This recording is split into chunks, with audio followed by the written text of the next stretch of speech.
एक समय की बात है। एक शांत गांव में वहीं पर एक मेहनती किसान नामक टॉम रहता था। टॉम के पास एक खूबसूरत किसानी थी जहां वह विभिन्न प्रकार के फसलें उगाते थे और पशु पालते थे। वह अपनी दयालुता और उदारता के लिए गांव में प्रसिद्ध थे। एक सुनहरे सुबह टॉम ने अपने खेतों के आसपास घूम घूम कर देखा कि एक धूर्त लोमड़ी उसके खेतों में फिर रही थी। यह लोमड़ी पड़ोसी खेतों से मुर्गियों को चुराने के लिए मशहूर थी और टॉम को उस पर नज़र रखने की ज़रूरत है। टॉम ने उस लोमड़ी के इरादों को समझने के लिए दूर से देखने का निर्णय लिया।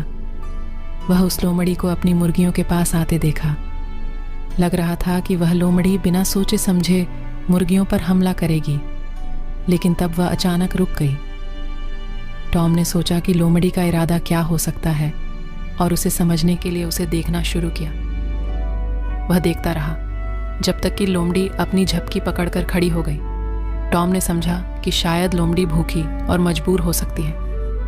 वह निर्णय लिया कि वह खुद के रसोई से लोमड़ी को खाने की पेशकश करेगा। धीरे धीरे वह लोमड़ी के पास जाकर गया और उसके सामने एक बर्तन में दूध और एक प्लेट में बचा हुआ रोटी रखा। शुरू में लोमड़ी हिचकिचाई, पर फिर धीरे धीरे वह खाने की ओर बढ़ी।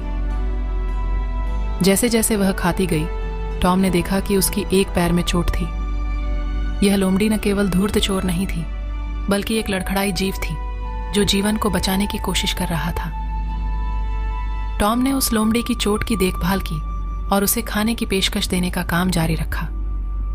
समय के साथ लोमड़ी का भरोसा टॉम पर बढ़ गया और उन्होंने एक अजीब दोस्ती की शुरुआत की। जैसे जैसे मौसम बदला, लोमड़ी टॉम का वफादार साथी बन गई, जो कीटों को दूर रखने में मदद करती।